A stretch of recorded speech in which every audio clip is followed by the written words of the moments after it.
My grandmother's will changed my life in a way I never expected.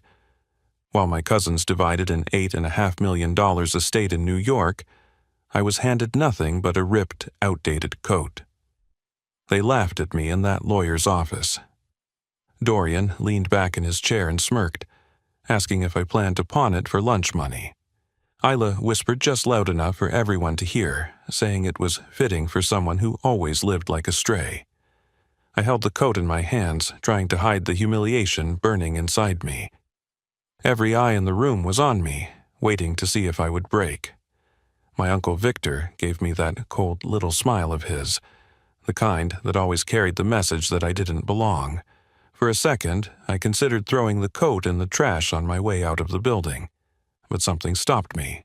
Something about the way my grandmother's hand had folded the fabric, as though it wasn't just a coat but a message she wanted only me to find. When I got home and ran my fingers along the lining, I felt it. A hard ridge, out of place, hidden beneath the stitches. I grabbed a pair of scissors and sliced it open. A small sealed envelope slipped onto the floor. My chest tightened. I opened it, and when I read the words inside, my hands started to shake so badly I nearly dropped the letter. When I walked out of that Manhattan office clutching the worn coat, it felt as though every ounce of dignity had been stripped from me. The polished marble floors, the golden light streaming from chandeliers, and the smell of expensive cologne lingering in the air all belonged to the world of my cousins. I was just a shadow at the edge of it, the forgotten grandson who had no claim to the Grant fortune.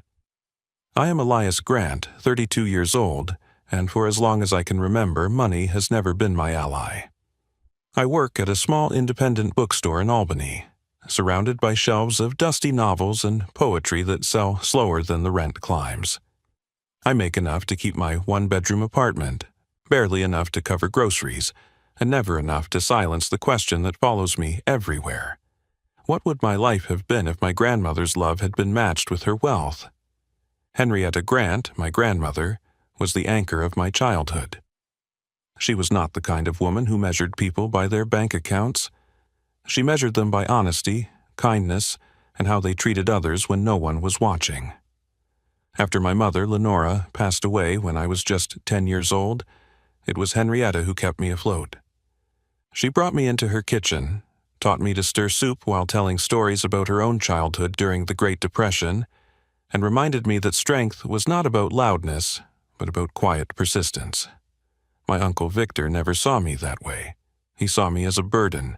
He married into the family after my mother's death, and from the moment he arrived, he treated me as though I had trespassed into a life that did not belong to me. Victor was sharp in his business dealings, ruthless in his judgments, and determined to mold his children into the same. His son, Dorian, grew into arrogance with ease, and his daughter, Isla, sharpened her tongue into a weapon. The three of them lived in penthouses and wore tailored suits while I learned how to stretch $1 at the grocery store. That day in the office, as the lawyer read the will, the gap between us felt wider than ever. The estate was valued at $8.5 million, split cleanly between Dorian and Isla. They exchanged glances of triumph, the kind of look people give when they believe they have won a race no one else could even enter. My name was mentioned once, attached not to stocks, property, or savings, but to an heirloom coat, described as though it were a consolation prize. When the coat was brought forward, wrapped in crisp white tissue paper, I already felt the sting. Dorian let out a short laugh, shaking his head. "All those years, and this is what you get," he said. His voice carried amusement, but beneath it was cruelty. Isla leaned in with a smirk, whispering just loud enough, "I guess charity cases don't need trust funds." My Uncle Victor crossed his arms and watched me, silent but satisfied. He didn't need to mock me aloud. His silence was his way of stamping the moment into permanence. I wanted to speak, to tell them that I didn't need their money, that I had something more valuable, that my grandmother's love was worth more than any check. But the words died in my throat. I could feel heat crawling up my neck, humiliation pressing down on my chest until breathing became difficult. So I stood, thanked the lawyer with a voice that trembled despite my best effort, and walked out with the coat held tight against me. The city outside was alive with movement. Yellow cabs honked, steam rose from the subway grates, and people in tailored jackets hurried past with phones pressed to their ears. I felt invisible among them, carrying what everyone in that office had treated as a worthless rag. The fabric was frayed at the cuffs, the seams worn thin, and one pocket had been patched so many times it looked like a quilt. Yet, when I held it close, I remembered winter nights when my grandmother draped it over my shoulders as I sat at her kitchen table with a bowl of soup. It smelled faintly of cedar, the way her house always did. I kept replaying her decision in my mind. Why would she give me nothing more than this coat? She knew the life I had.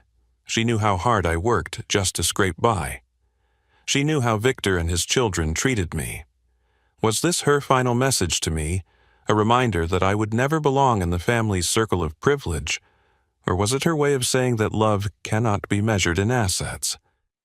By the time I reached my apartment, the humiliation had mixed with anger. I threw the coat onto the couch, pacing the floor as Dorian's words replayed in my head. All those years, and this is what you get. I wanted to call someone, to shout into the phone, to let out the bitterness rising inside me. But I had no one to call. Friends at the bookstore would not understand. Family, outside of my grandmother's circle, had drifted years ago. The silence in my apartment was louder than their laughter. I sat down eventually, staring at the coat. The dim light from my lamp highlighted every crease in the fabric, every stitch that had held it together. I thought of her hands folding it neatly, placing it in tissue paper, making sure it would be delivered to me. My chest tightened.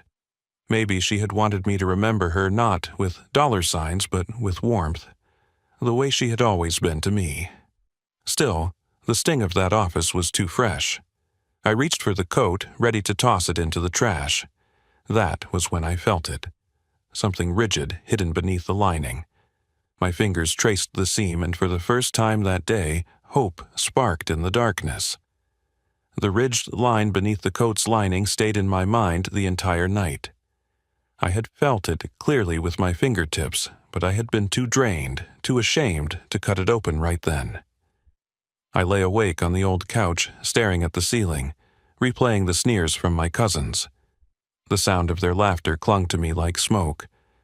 I imagined them celebrating at some rooftop bar, raising glasses of champagne, clinking their crystal flutes over the millions that had landed in their laps. Meanwhile, I sat alone with a second-hand lamp and peeling paint on my walls, holding a coat that seemed to announce my place in life. Forgotten, left behind, insignificant. By morning, humiliation had hardened into anger. I pulled on my jacket, shoved the old coat under my arm, and walked to the corner diner for breakfast. The bell jingled as I entered. I slid into a booth, the coat pressed against my side like an unwanted reminder. The waitress, Marla, set down coffee without asking.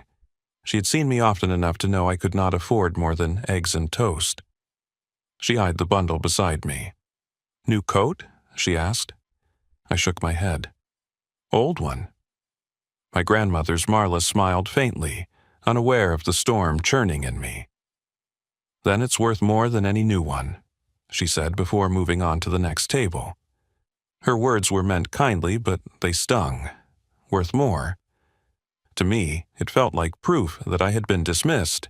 To Dorian and Isla, it was the punchline to a private joke.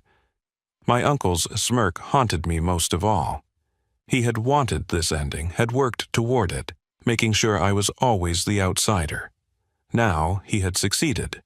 The conflict was not only with them, it was within me.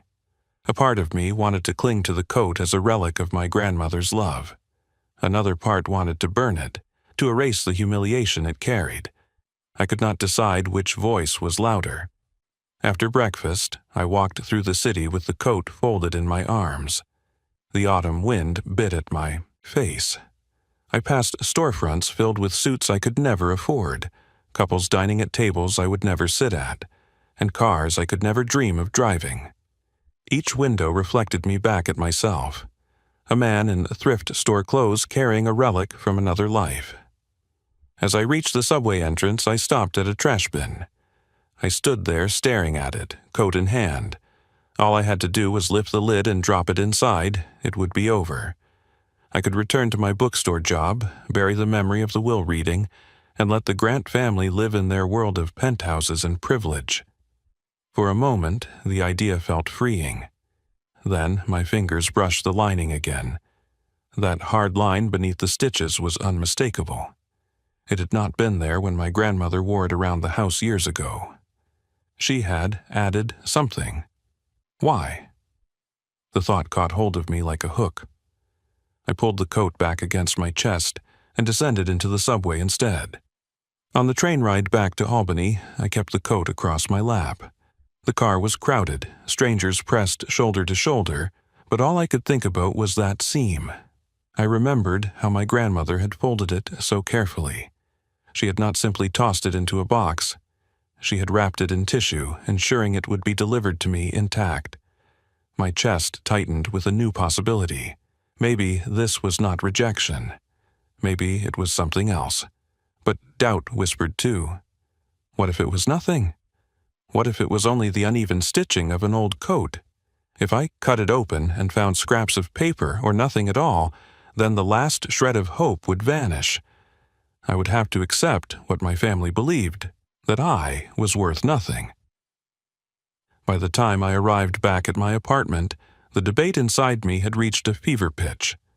I dropped the coat on the couch and paced the floor, my heart hammering. The voices of my cousins would not stop echoing in my ears. Dorian's laugh, Isla's hissed remark, Victor's silent approval.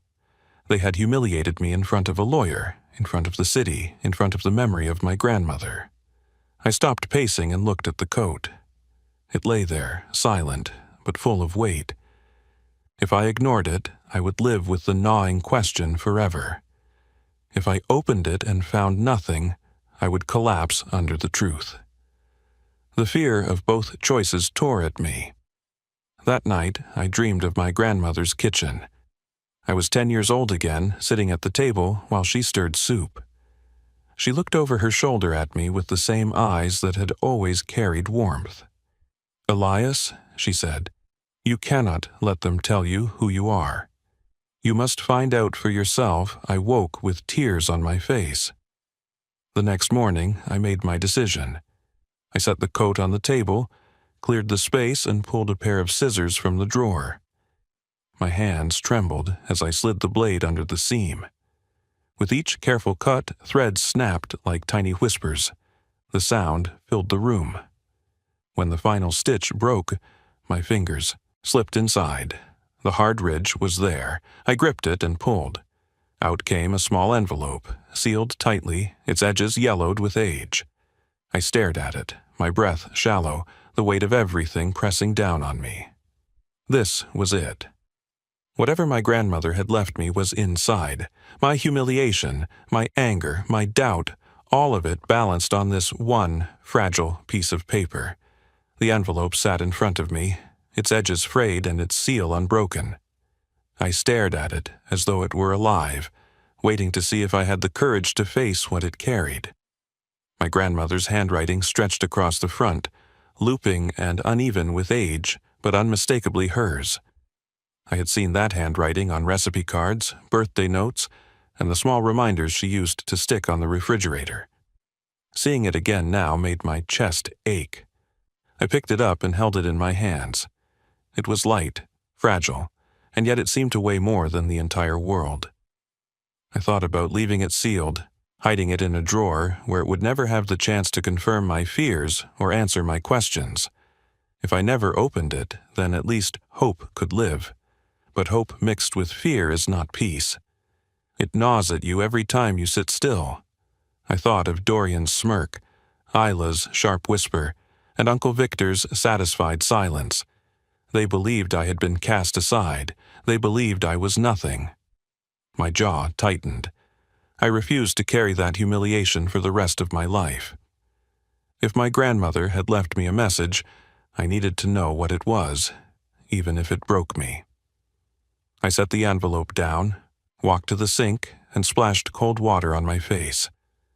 My reflection in the cracked bathroom mirror looked back at me with hollow eyes. I whispered, "You have nothing left to lose." My voice was unsteady, but it was the only push I needed. Back at the table, I slid a knife gently under the seal. The paper cracked as it tore open, releasing a faint musty smell of old cedar and ink. My hands trembled as I unfolded the letter inside. The paper was thin, the handwriting shaky, but every stroke was filled with intent. Before I read it, I hesitated again. Memories flooded me. My grandmother laughing in the garden as I chased fireflies. Her hands steady on mine as she taught me how to knead dough. Her voice telling me stories late into the night when I was too afraid to sleep alone. She had been more of a parent than anyone else ever was. She had been my shelter. Could this letter reveal that she had seen me as less than her other grandchildren all along? The fear nearly made me fold it back and tuck it away, but then I heard her voice in memory, calm and steady. "Elias, truth is never your enemy. Lies are," I began to read. The first line was simple. "My dearest Elias, if you are holding this letter, then you are the one I trusted most." I stopped, stunned. My breath caught in my throat. The words were not rejection, they were trust.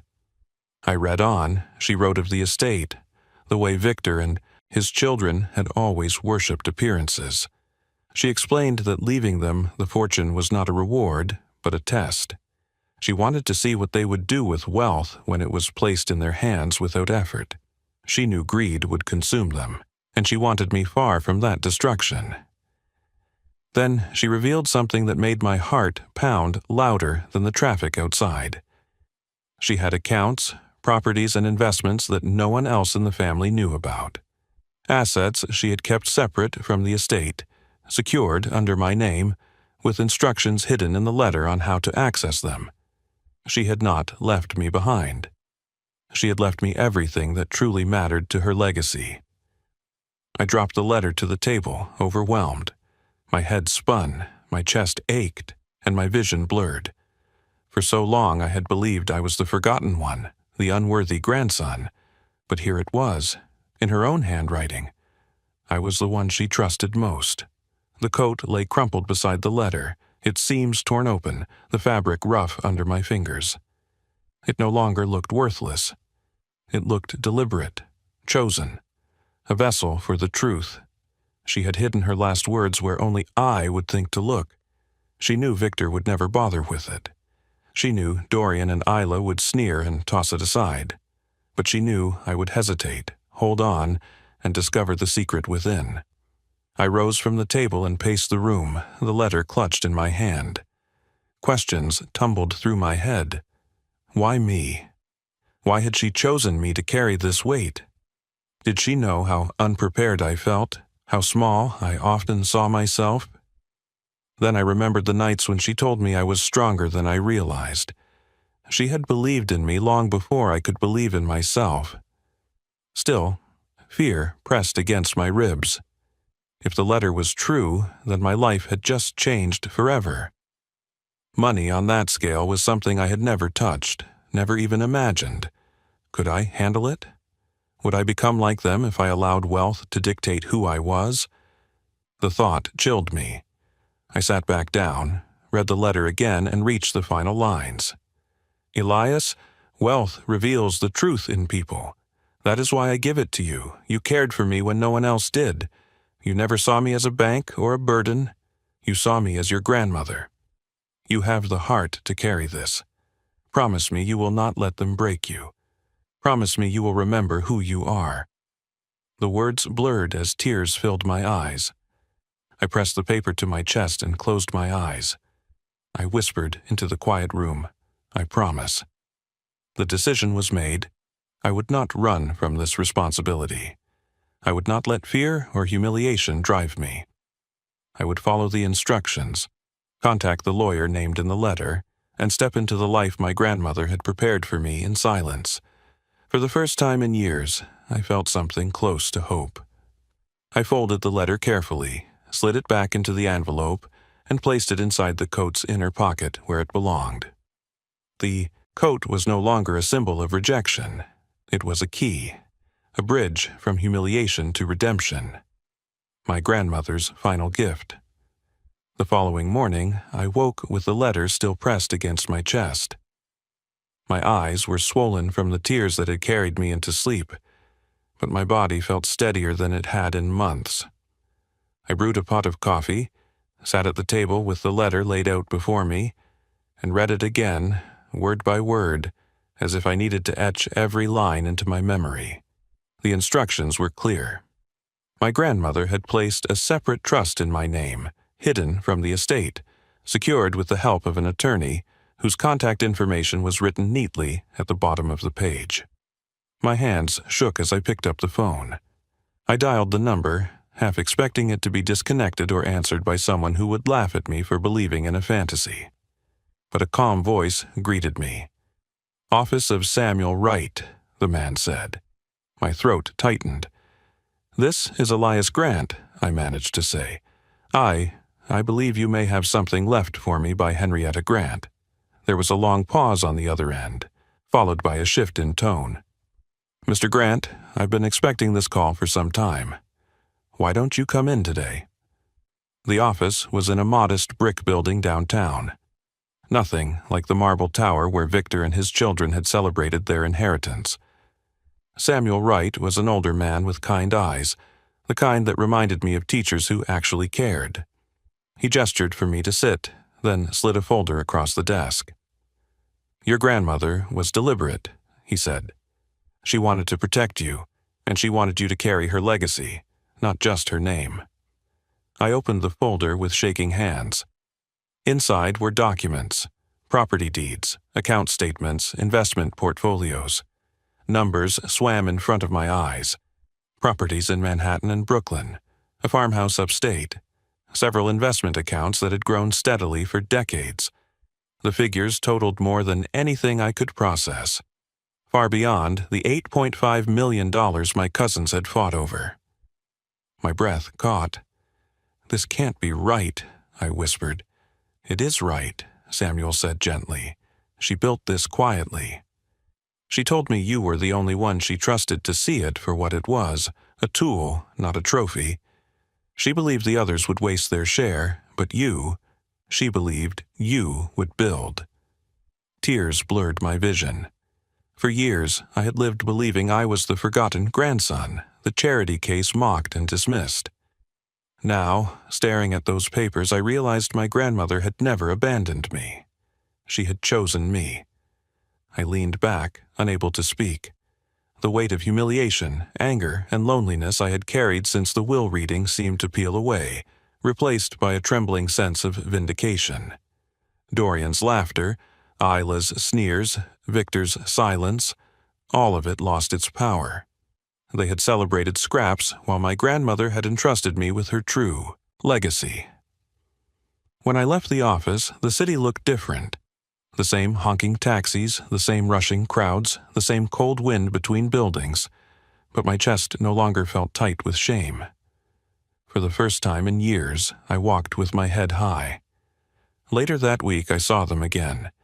Dorian and Isla invited me to dinner, their invitation dripping with condescension.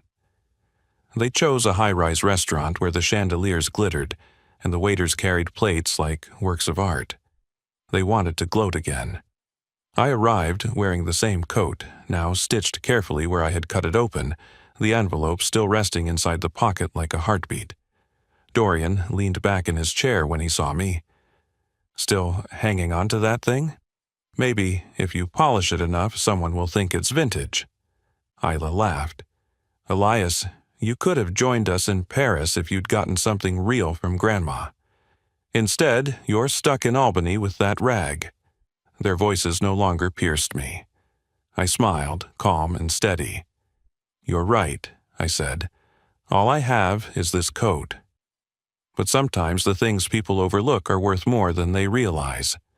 They scoffed, rolling their eyes, already dismissing me. That was fine. Let them. They didn't know what I carried in my pocket, and they never would. On the train home, I pulled the letter out and read it again. My grandmother's words steadied me. You have the heart to carry this.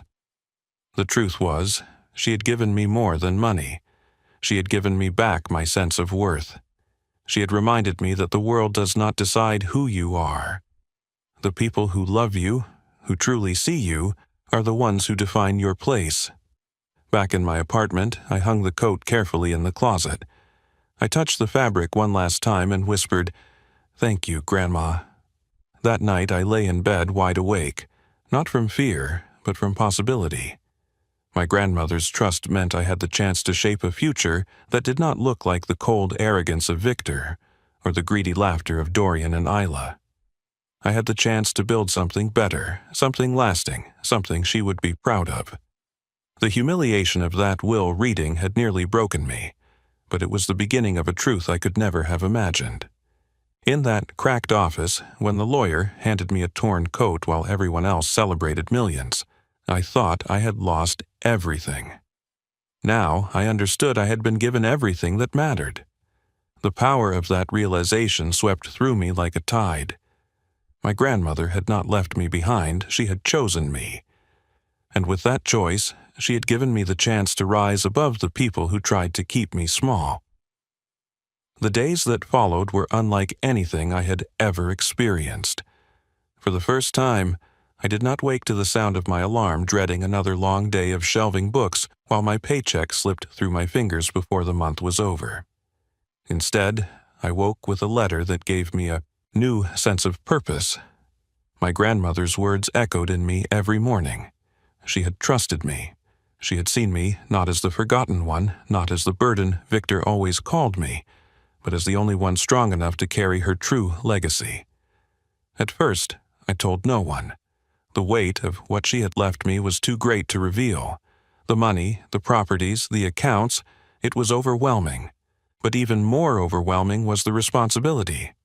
I thought about my grandmother's kitchen, the way she taught me that strength was not measured by how much you had, but by how you treated others when you had it. I knew I could not let her down.